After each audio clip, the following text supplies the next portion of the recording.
Magandang araw po. Welcome po sa aking channel, Love9 TV. Patalastasan po. Meron po ba kayong mga properties na napapabayaan or non-performing assets?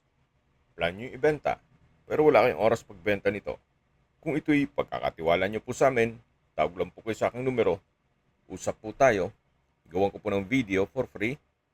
Yes, libre po. Wala po kayong babayaran. Tutulungan pa namin kayong mabenta ang inyong property. Kami na po bala sa marketing, sa boosting or paid ads. Even sa tripping, hindi na po kayo mapapagod sa pag-entertain ng mga buyers. Kami na po bala sa lahat. Tawag lang po kayo. Nandito po tayo ngayon sa isang exclusive subdivision dito sa Silang Cavite kung saan meron po tayong bagong video presentation. Isang pre-selling na modern design 2-story house with swimming pool. At ang kagandahan pa po dito, ito po'y corner lot. May lot area po ito na 240 square meters. Ito po'y titulado, buhay po ang may-ari, kaya wala po kayong maging problema sa documentation o sa transfer ng title. Dito sa loob ng bahay ay meron pong 4 bedrooms, 1 maid's room, 2 covered car garage, then meron pong fence and gate, may service area, powder room, modern design kitchen countertop, at meron din rin pong wardrobe. Yan po, tunghayin nyo po itong napagandang disenyo na kung saan hindi pa po tapos yan, pero kung mabivisualize po ninyo, napaganda ng outcome po nito once na ma-finish na. Ganito po. So, dito po sa loob ng subdivision ay napakatahimik po ng lugar, sariwa ang hangin, at malamig po ang klima. Ito po yung nasa mataas na lugar. Ang estimated elevation above sea level ay 919 feet. Ito po yung side view nitong bahay. Pero for the meantime, dito muna tayo papasok sa kabilang side. So yan po yung setback papunta sa service area at dito naman po yung pool side. At ganito po ang magiging finish niya. Ito po yung sliding glass door and window na access naman papunta sa formal kitchen at dining area. Ito naman po yung side ng mga rooms sa second floor. So linawin ko lang po, ito po'y pre-selling. Ang turnover po nito ay 100% finish. Okay, lipat na po tayo ng pwesto. Ito naman po yung harapan ng bahay na kung saan ito yung corner side. At hanggang dito po ay meron pong glass walls and doors. Ito naman po yung harapan ng bahay. Then sa dulo po ay yung garahe at yung main gate. Yan po ang disenyo ng fasad para may idea na kayo. Pasensya na po at medyo makalat gawa ng gaya ng sabi ko sa inyo kanina, ito'y pre-selling. Once na ma-finish na po ito, ay reshoot ko na lang ulit. So, ito po yung main door na kung saan magkakaroon po ito ng isang customized wooden door. At ito po yung living area. Yan po yung sliding glass door papunta sa swimming pool. Ito pong ceiling ay may mga pin lamps at open concept lang po ito, walang partitions. Kaya maaliwalas. So yan po yung dining area at ito naman po yung stairs. Then sa dulo po ay meron pong island at yung kitchen. Ginagawa na rin po yung pantry. Then check po natin itong understairs na disenyo. Napaganda po na maximize nila ang espasyo. Mula po dito sa hangout area, dito naman po yung powder room. Yan po yung kabilang side ng garahe. Balik po ulit tayo dito sa salas o living area. At yan po yung hangout area kung saan dyan na po tayo galing. At yan po yung naka glass walls. At dito naman po yung kitchen, yung electric breaker, pantry, hanggang sa kabilang side po yan. Na meron pong mga wooden rack.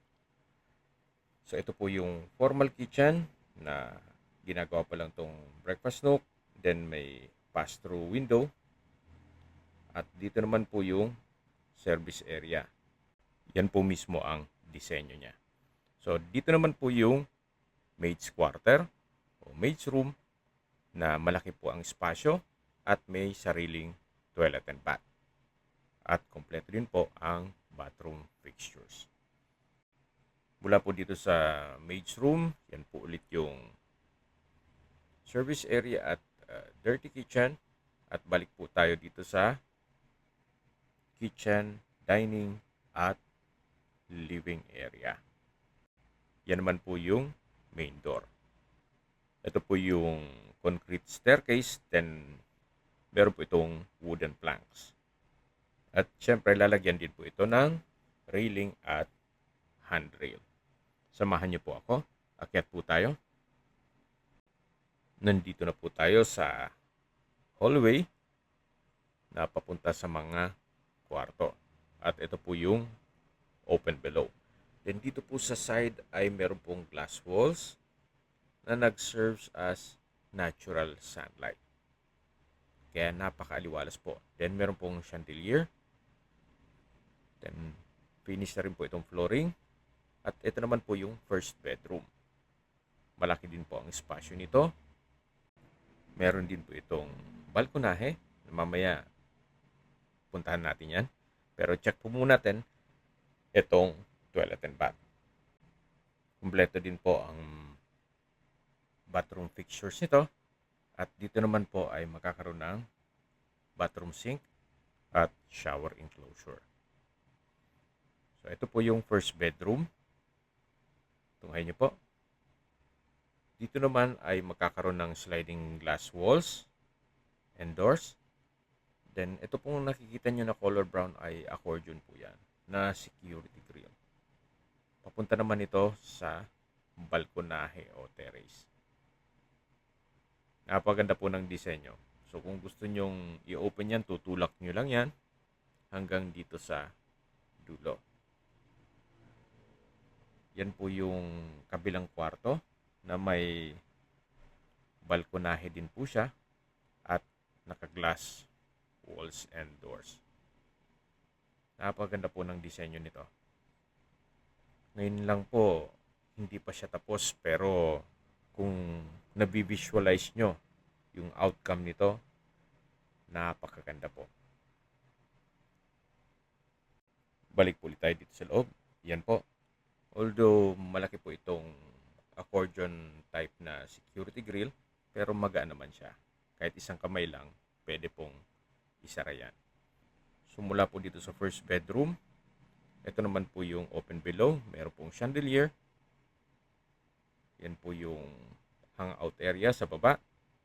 Then yung hagdan. At check natin yung kabilang kwarto o second bedroom. Napaganda po, napakaliwalas. Gawa nitong glass walls. Pulido din po ang pagka-finish. Then meron na rin po palang aircon ang mga kwarto. Then dito po ay may glass roof. Then dun sa dulo ay may access din papunta dun sa hallway. Na pati yung kwarto sa kabila ay accessible din dito sa side na to o balkonahe. At yung natataw natin sa dulo, yun po yung balkonahe naman nung first bedroom. Pag diniretso natin to, yan po may access din papunta dun sa kabilang kwarto. Then dito po ay may security grill na rin. Pero bago tayo pumunta doon, dito na muna tayo lumabas sa pangalawang kwarto. Ito pong pangalawang kwarto pala, gaya ng nasabi ko sa inyo kanina, may aircon na rin ito at may toilet and bath. Then meron pong walk-in closet dito sa side na to. Pulido din po ang pagka-finish nitong wall at ceiling. Then may mga pin lamps na rin. at wooden design po itong tile flooring. Ito naman po yung toilet and bath. May bathtub, naka-tile bathroom wall, at kumpleto po ang toilet fixtures. So, ito po yung second bedroom. Then, labas po ulit tayo dito sa hallway para check natin yung ibang kwarto. Ito pong natatanaw nyo ay yung dalawang kwarto at common toilet and bath. Ito po yung third bedroom. Sa spasyo, malaki din po ito. May customized glass window, may wardrobe, may drawer. So wala na rin po kayong ipapagawa dito. Then sa aircon po, siguro meron na rin kasi yung ibang kwarto may mga naka-install na rin eh. Ito po yung fourth bedroom. Then naka-tile flooring, pulido rin pagka-pintura ng ceiling at wall. Meron na rin po itong wardrobe. At ito po yung tinutukoy ko na access glass door. Papunta po ito doon sa balkonahe kung saan tayo galing kanina. So meron po itong natural ventilation. Actually, kahit hindi na po kayo mag-aircon dito sa silang, gawa ng malamig naman po ang klima dito, especially pag bare months. Yan po ang kagandahan pag nasa mataas na lugar kayo, hindi po maalinsangan ang panahon. So yan po yung common toilet and bath. Nakalock siya ngayon, so hindi available ang susi.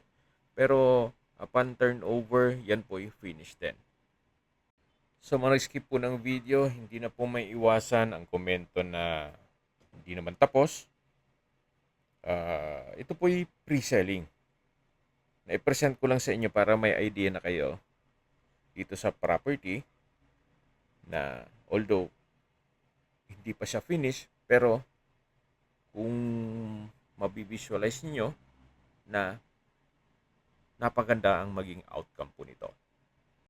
Ang sabi po ni owner, ang target date nila ay end of July ng 2024. 100% finish na po ito. Okay, sa distance, location at travel time portion na po tayo. Ito pong subdivision ay along Aguinaldo Highway, kaya accessible din po ito ng public transportation. At mula naman po sa Silang Specialist Medical Center o Hospital, ang distance is 2 kilometers at ang travel time is 5 minutes. Ito po yung lagi kong binabanggit sa inyo na dapat nyo i-consider sa paghanap ng property, yung meron pong malapit na hospital.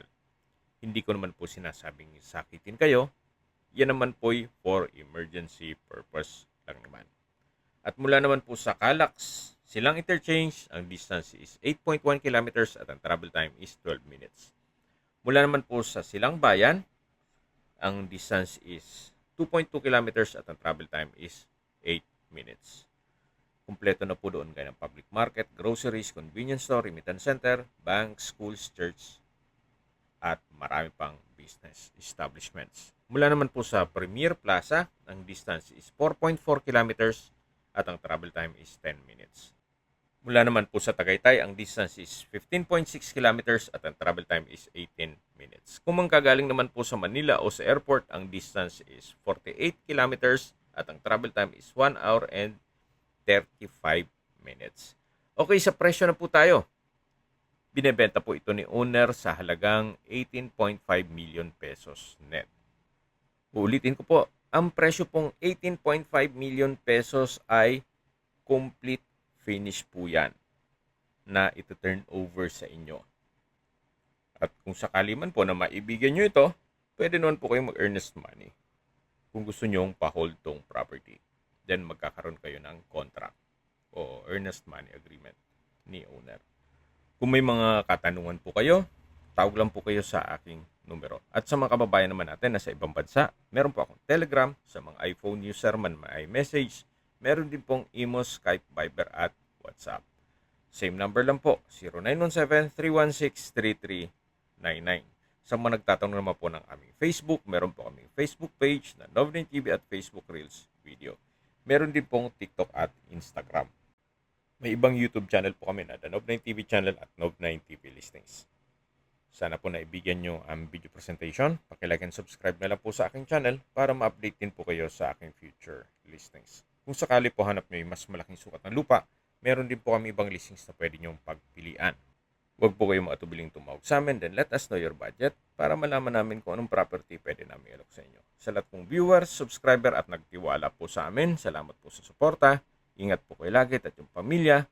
Maraming salamat po.